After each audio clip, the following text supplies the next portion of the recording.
Hey everybody, this is MonteCristo. I'm here today to talk about Riot's massive announcement for the esports ecosystem for League of Legends, and I'll also be revealing some business details that, as far as I know, really haven't been made public before, so should be fun.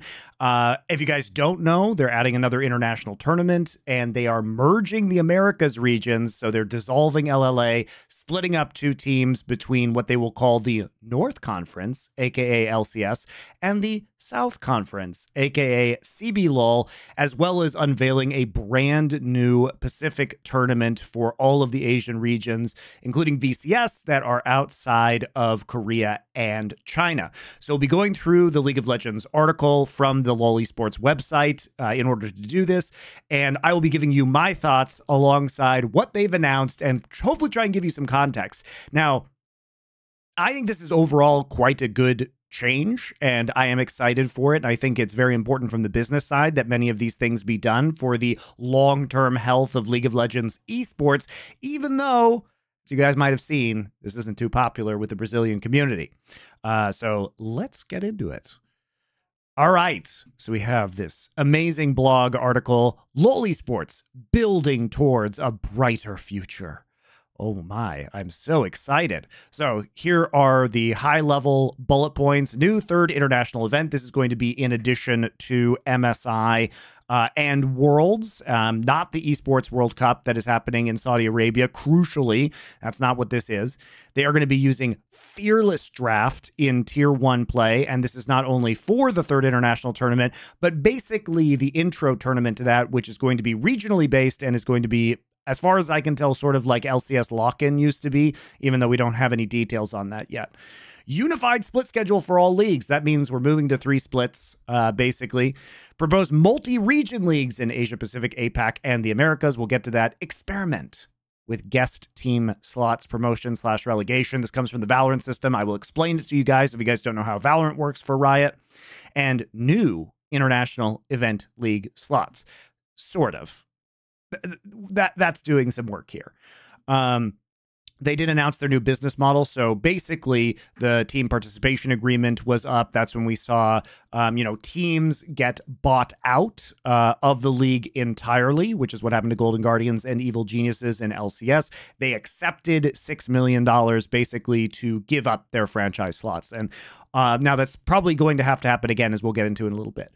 Let's start, though, with the international event. And we don't have a name for this yet. Knowing Riot, they'll probably call it something like ESI, the early season invitational, in spite of the fact that just like MSI, you have to qualify for it, so it's not even an invitational. Why is MSI called an invitational when you're not invited?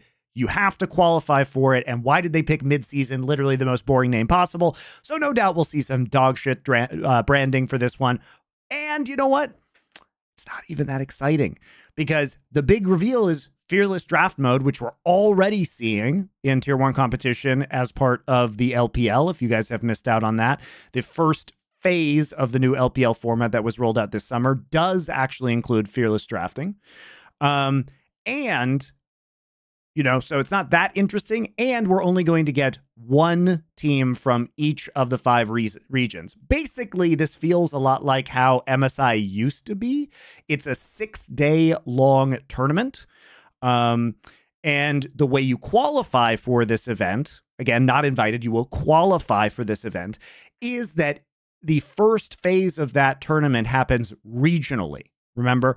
And the regions that we are going to be seeing, again, are the new combined Americas region, the APAC region, China, Korea, and Europe with the LEC. So those are the 5 regions. We see 5 teams, whoever wins each of their local tournaments. And obviously, this will also mean that we're going to have international play in the APAC region between Asian teams, and international play in the Americas region between Brazil, the Latin American teams, and the remaining LCS teams. So it says it will begin with regional play, with each of the 5 regions qualifying a single team. Teams that advance the international round will then participate in a round-robin format. So we'll have 5 teams in a round-robin. The top 4 teams will go into a semifinal bracket. All of this takes place over 6 days. So the buildup is going to be obviously insane. My thoughts on this are, wow, sure sounds cool to see a tournament in China and Korea. Probably going to be less fun to see the round robin 6-day international tournament, because as we saw at previous MSIs, it's very unlikely that's going to be highly competitive until we get to the finals. It'll be China versus Korea. End of story.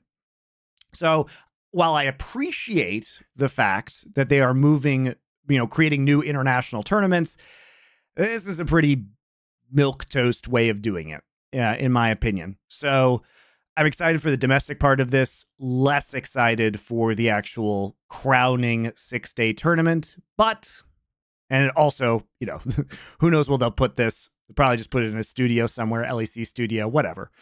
We'll see how it goes. And now we see, of course, this is the split. So split 1, new event, early season invitational. Split 2, that qualifies you to MSI, 2 teams from each of the 5 major regions. Split 3, that's where we get the regional champions. 3 teams from each region will qualify for Worlds. 4 teams if you include the MSI winner region and the MSI runner-up region. So for MSI, they're still giving the extra seeds to Worlds, which, again, I don't like, but what can you do? So there will be 17 teams at the World Championship. And I'll just skip to that part right now. Basically, the international event slots, what they're going to do is play-ins is going to be a single best-of-5 match. So if you guys remember what was effectively the Europe versus NA death match, like the last chance qualifier to get into Worlds that they ran 1 year, that got you into play-ins, right? That BDS won. That means that now we can assume there's no more play-ins, because the winner of that best of 5 goes to join the other 15 qualified teams directly in the Swiss stage. So we basically have 17 teams. We cut to 16 immediately with the 1 play-in. So Worlds should overall be shorter, and it'll go directly into Swiss. So shortening Worlds, pretty interesting. Play-ins are obviously the worst part. So looks like we can get that out of the way pretty quickly. And having 1 best of 5 for the last World slot in Swiss, I think is actually kind of a fun idea. All right, so let's talk about the Americas format, because this is probably the news that most people are going to be caring about right now, which is that we are basically doing a new split structure with the 3 splits, and it says we're trying to create the Americas region. The LCS in North America see an upswing in sentiment and achieved its first year-over-year growth in viewership in 4 years. Yeah, despite the fact that it's down like over 50% from its all-time peak. And also, if the LCS is doing so well, why are we combining it with Brazil? Shouldn't it just be on the upswing forever? It couldn't be possibly that you milked all remaining possible viewership by adding co-streamers and then claiming it went up as if this was going to be a sustainable growth pattern over time. No. No, you have to do this because the reality of the LCS is that it's in a viewership death spiral, and nothing you can do without combining regions is going to save it, because you need to actually get people excited to watch this league again, which nobody is unless you actually create international competition, which is fine. I think I agree with this, by the way, guys. I would do this same thing, to be clear. And I think they've done it in a pretty clever way. So basically, they say Brazil CBLOL is more popular than ever. Now, obviously, LLA is not a franchise league, and it's seen an uptick in engagement this year as well. It's obviously very small. Like that's not going anywhere. So the dissolution of LLA is not really, in my opinion, a very big deal. And as we look at this structure, basically, here's how it's going to work. So each conference, remember, there's North, which is basically LCS. Are they going to keep calling it the LCS? Who knows? Are they going to call this the Americas League or something like that, like they did in Valorant? So they have 6. It would maintain 6 of its existing partner teams. Now, I'm going to point out something here that nobody else has pointed out, which is there's a very key load-bearing word in this entire section, which is in developing the newly proposed model. Now, why would this just be a proposal? Well, guys, it's because CBLOL and LCS are franchise leagues. And because they are franchised, they have to actually get the teams to agree to reduce their numbers, which means buyouts. And probably some of these teams are going to see this as a pretty nice time to negotiate some hefty buyouts with Riot. So they will have leverage in this situation. And just because it's being proposed here publicly, guys, does not mean that this America's League is what is actually going to happen in 2025, because they have to arrange buyouts with the teams, exits with the teams that have purchased these slots. Now that they know they want to do this, if I was a team, I would have a lot of leverage in order to try and get as much money out as possible. It's not like, you know, what we saw with EG and Golden Guardians, where they were kind of incentivized to leave because they didn't know what the future of the league was.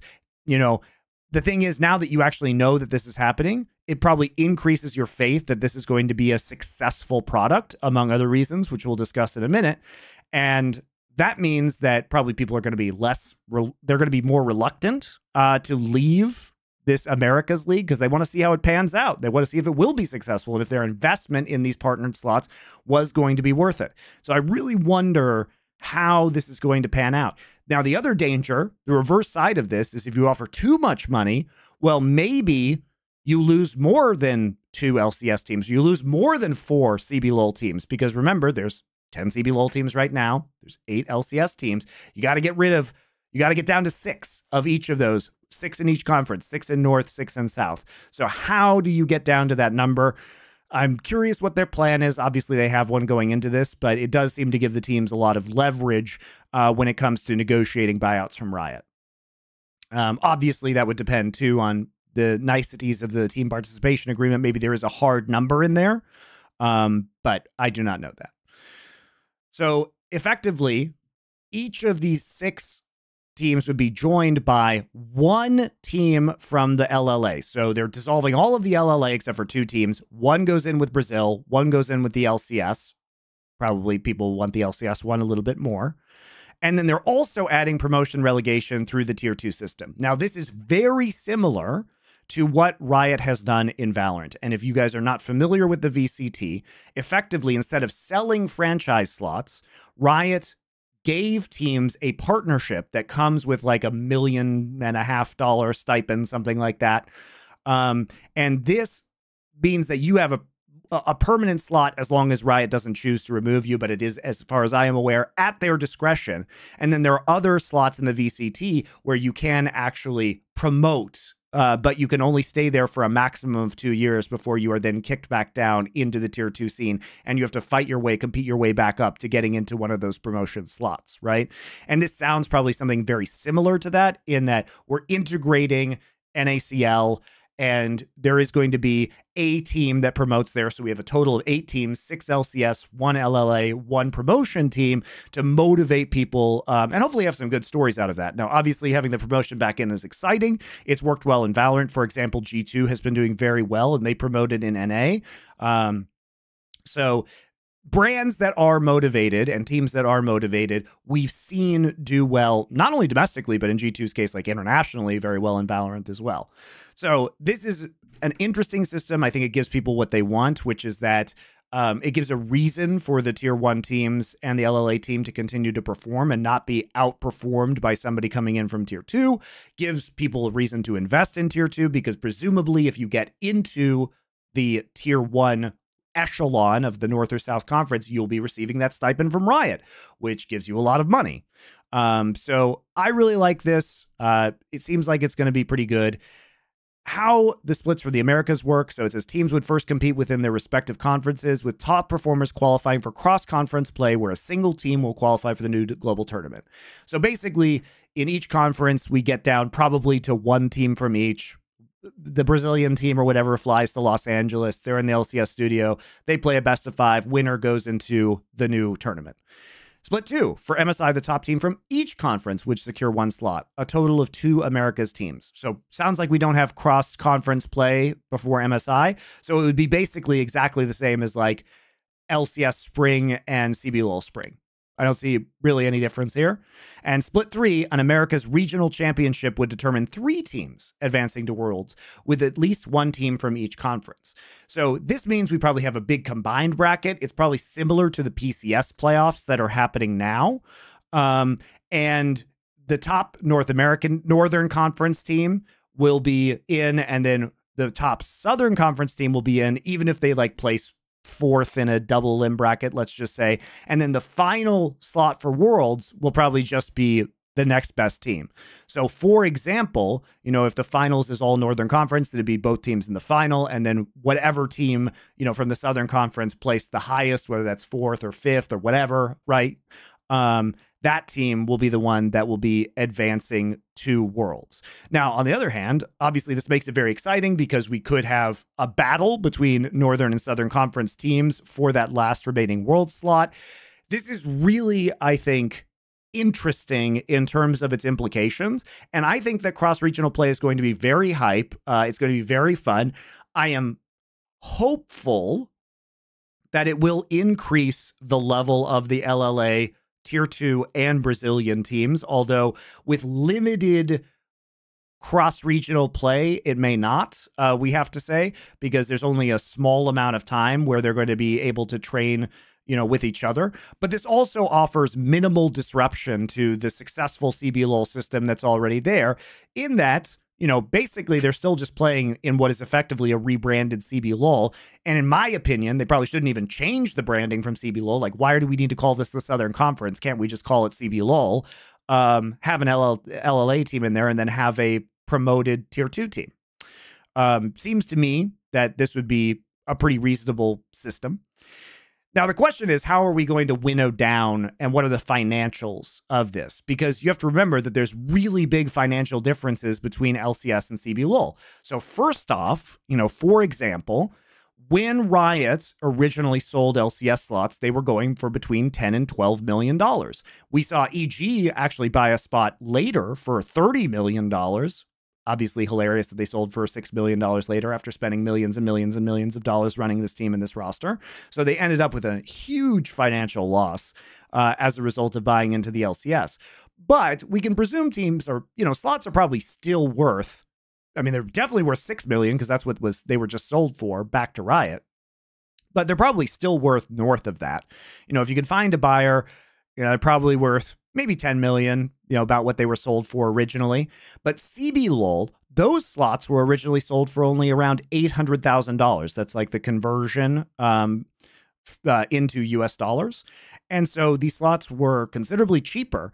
And also there's going to be a question of why do we even give up these slots? Because if you think that this is a bright future for LCS and for CBLOL, it's not really incentivizing you to give up your slot, especially because the teams at least in the LCS have already chosen not to do that. And part of that was because Riot has been very generous. And actually, here's the new news, guys. You may not be aware of this. Most of the LCS teams are doing just fine in 2024. And it's not because esports winter isn't here. Now, last year, we saw like teams got about $1.5 million in rev share from Riot. And Riot, because the teams were doing so badly financially, Riot had to accelerate giving them that money last year. They had to cancel their annual franchise payments or delay them. Now, this year, with the new business model, they basically said, we're moving away from revenue share and we're just going to give you stipends, which is what they did in Valorant. Now, those stipends are about $1 million more than they were last year. Okay, so they are significantly richer because Riot knows how bad the teams have it right now. And, you know, clearly they think that esports is a worthwhile, profitable marketing exercise. So they want to keep the teams around. Now, what this means is, if you guys aren't aware, the minimum LCS salary is $75,000. Now, what we're talking about is like a $2.5 million to $2.5 million stipend from Riot, which if you're paying $75,000 each to 5 players, and, you know, you got your coach, you got your living expenses, you got your food expenses, you got your coaching staff, like you can easily put together all of that for well under $1 million. And so the rest of it is just kind of profit on top right now, which, you know, if I'm one of these teams and I'm thinking, hey, this might be better in the future, and I'm getting all of this money and I can be profitable just from the stipend Riot's giving me, what possible motivation do I really have to sell this slot? You know what I mean? So I am truly wondering how this is going to work and how they are going to incentivize people to leave the league. Now, does have to be said, it sounds like 100 Thieves was already close to leaving.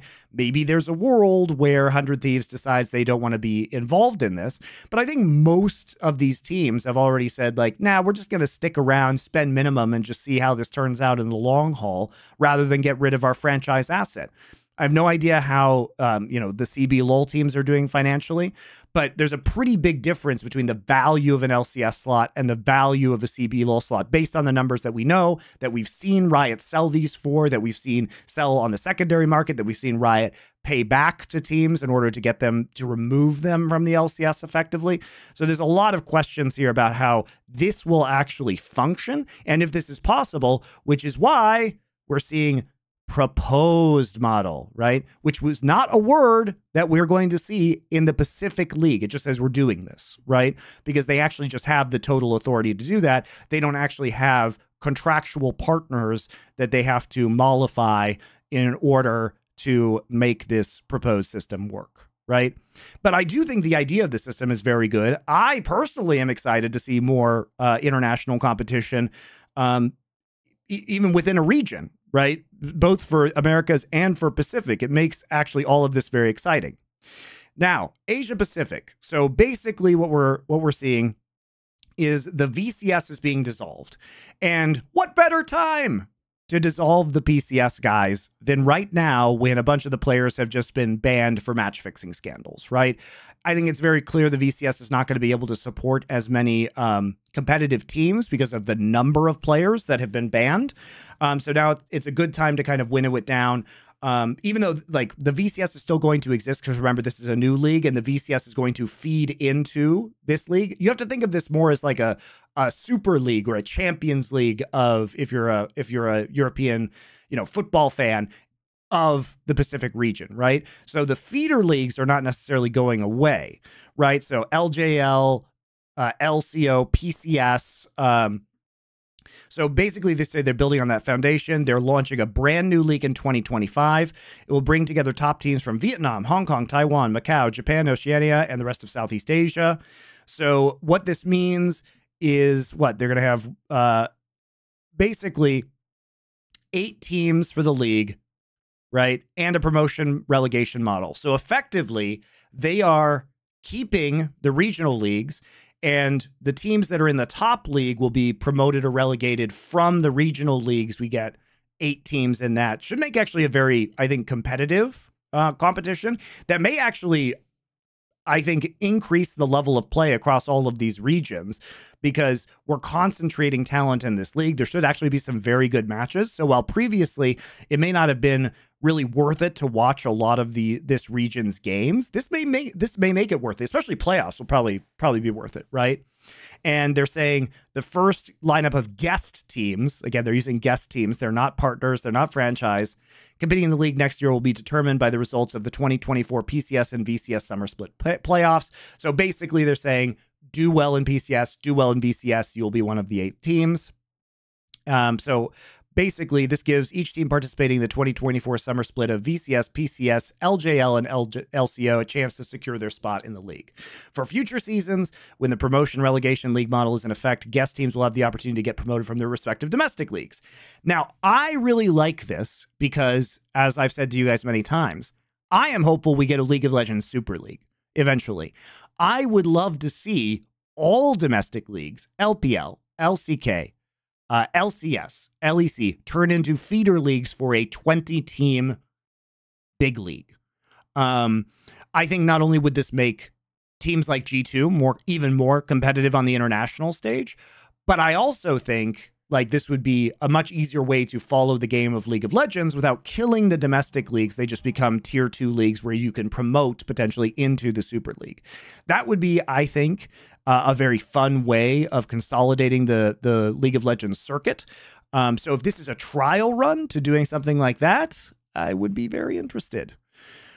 Right after that, it says, I won't pull it back up on the screen, but international event slots, like we know about this. We talked about Worlds and how that works.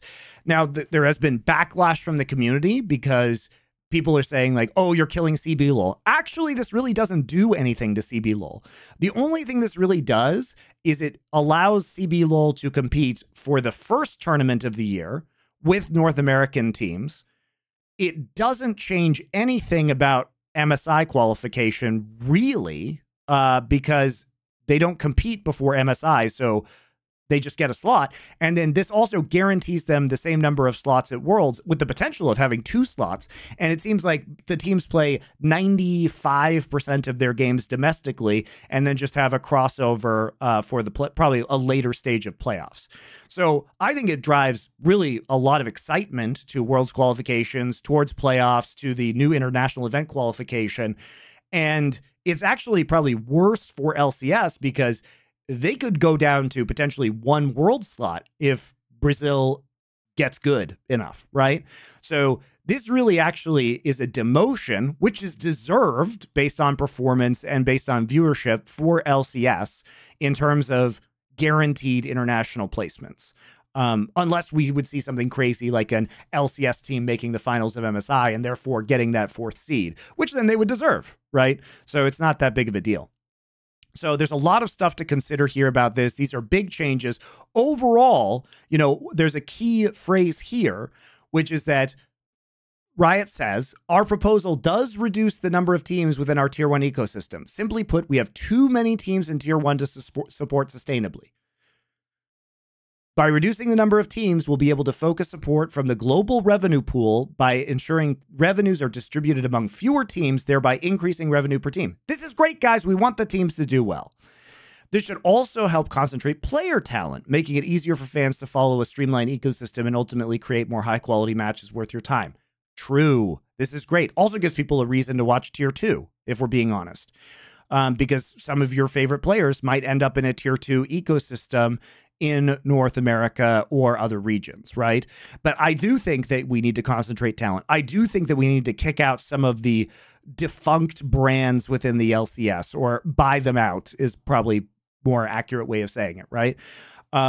I do think it's good to reduce the number of Tier 1 teams. I would be much more aggressive in this, but because they sold franchise slots, they can't do these things quickly, right? They can't just make a Super League and say, nah, it's just the 20 best teams in the world right now. Screw you, LCK, LPL, LEC, and LCS and CBLOL franchises. You know, it'd be too much money. And the system's broken, but you can only fix it a little bit at a time effectively.